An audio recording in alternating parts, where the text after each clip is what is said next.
हैवान कोच का घिनौना चेहरा आया सामने। वाराणसी में दरिंदगी की सारी हदें हुई पार। बच्चों को क्रिकेट में सिलेक्शन का दिया लालच, लड़कों को बनाया अपने हवस का शिकार। वाराणसी से एक बेहद ही शर्मनाक और इंसानियत को झकझोर देने वाली घटना सामने आई, जहां आमतौर पर महिलाओं और लड़कियों के साथ छेड़खानी और दुष्कर्म की खबरें आती हैं, वहीं इस बार एक क्रिकेट कोच पर 2 नाबालिग लड़के के साथ लगातार कुकर्म करने का घिनौना आरोप लगा है। यह सनसनीखेज मामला वाराणसी कमिश्नरेट के भेलूपुर थाना क्षेत्र के नवाबगंज इलाके से जुड़ा है। क्रिकेट सिखाने वाले कोच ने, जिसका नाम गौतम है, बच्चों को मेडिकल चेकअप और लखनऊ में सिलेक्शन का झांसा देकर ये अश्लील गंदे खेल को अंजाम दिया। पूरे मामले की बात करें तो बता दें कि पीड़ित दोनों बच्चों की उम्र लगभग 14 और 15 साल है। ये दोनों ही एक निजी स्कूल में 9वीं के छात्र हैं, साथ में क्रिकेट की प्रैक्टिस किया करते थे। आरोप है कि क्रिकेट कोच गौतम उनके क्रिकेट करियर से बेहतर अवसर दिलाने का लालच देता। बच्चों के परिवार के अनुसार कोच गौतम दोनों नाबालिग छात्रों को ये कहकर अपने साथ लखनऊ ले गया कि वहां एक बड़े टूर्नामेंट के लिए उनका मेडिकल टेस्ट होना है और इसी बहाने उनका सिलेक्शन कराया जाएगा। दोनों पीड़ित बच्चों ने बताया कि लखनऊ ले जाने के बाद कोच ने इस घिनौनी करतूत को अंजाम देना शुरू किया। पहले उसने एक बच्चे के साथ कुकर्म किया, उसके बाद दूसरे बच्चे के साथ भी लगातार 3 दिनों तक कुकर्म करता रहा। बच्चों की मासूमियत और भरोसे का फायदा उठाकर किए गए इस अपराध से दोनों बच्चों की तबीयत बिगड़ने लगी। घर लौटने पर बच्चों की खराब हालत और उनके द्वारा बताई गई आपबीती के बाद परिवार को इस गंदे खेल का पता चला।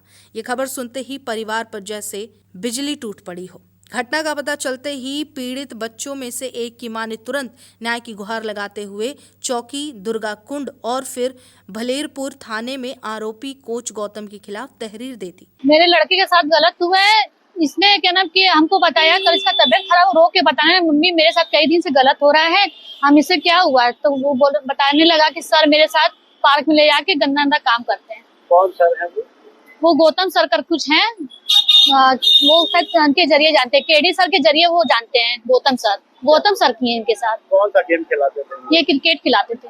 अभी आप कहाँ आई हुई हैं? हम आए थाना पुलिस वही कंप्लेंट कराने। वाराणसी पुलिस ने मामले की गंभीरता देखते हुए तत्काल कार्रवाई की। नाबालिग छात्रों से दुष्कर्म की धाराओं के तहत केस दर्ज कर लिया और आरोपी कोच की गिरफ्तारी के लिए प्रयास तेज कर दिए। पुलिस ने फिलहाल दोनों पीड़ित बच्चों का मेडिकल टेस्ट भी करवाया है। और कितने सालों से कर रहा है, क्योंकि बड़ा खुलासा हुआ है।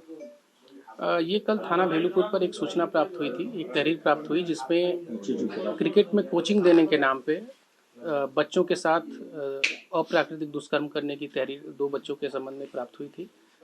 प्रकरण की गंभीरता को देखते हुए तत्काल अभियोग पंजीकृत किया गया और 2 टीमें गठित की गई और तत्काल दोनों टीमें आरोपी की तलाश में लगी। 24 घंटे के अंदर आरोपी को गिरफ्तार किया गया है और इन्हें जेल भेजा जा रहा है। सर, ये 2007 से क्रिकेट खिला रहे हैं, ठीक सर, इनका किस मामले में लेकर 2021 में ऐसा ही एक प्रकरण संज्ञान में आया था। थाना लंका अंतर्गत FIR लिखी गई थी 377 IPC के अंतर्गत और इसे जेल भेजा गया था। वर्तमान में ये जमानत पे था उस केस के अंतर्गत और दोबारा ये घटना करने की सूचना प्राप्त हुई कि 2 बच्चों ने ये बताया कि ये कोचिंग देने के बहाने फ्री में कोचिंग देने का उन्हें लालच दिया। पहले कोचिंग देना शुरू किया, उसके बाद सिलेक्शन कराने के नाम पे कि हम तुम्हारा सिलेक्शन करा देंगे, झांसा देके फिर उनका शोषण किया और जब ये सूचना घर वालों को पता चली, बच्चों ने शेयर की बातें, तो इस पे पुलिस को शिकायत मिली और तत्काल अभियोग कार्रवाई की जा रही है। सर, इसका कहना है जो मामला सामने आया 2000, इसकी वाइफ छोड़ दी 2000 में, उसके बाद से लगातार ये घटनाओं को अंजाम दिया, सैकड़ों के ऊपर बातें स्वीकार करा। क्या पुलिस क्लास में बुलाए? नहीं, ऐसा ये 2016 थाना जनसा अंतर्गत ये रहने वाला है। फैमिली डिस्प्यूट हुआ इसका, पूछताछ में प्रकाश में आया है और परिवार से अलग हो गया। अपने हिस्से की संपत्ति इसने बेच दी।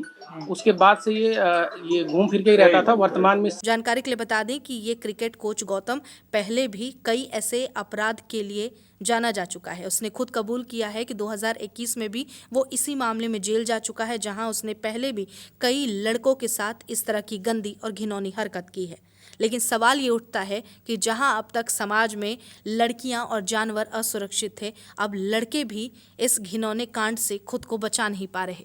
तो सवाल सरकार से ये उठता है कि क्या लड़कियों के बाद अब लड़के भी समाज में असुरक्षित हैं? उनकी सुरक्षा की गारंटी भी अब कौन लेगा?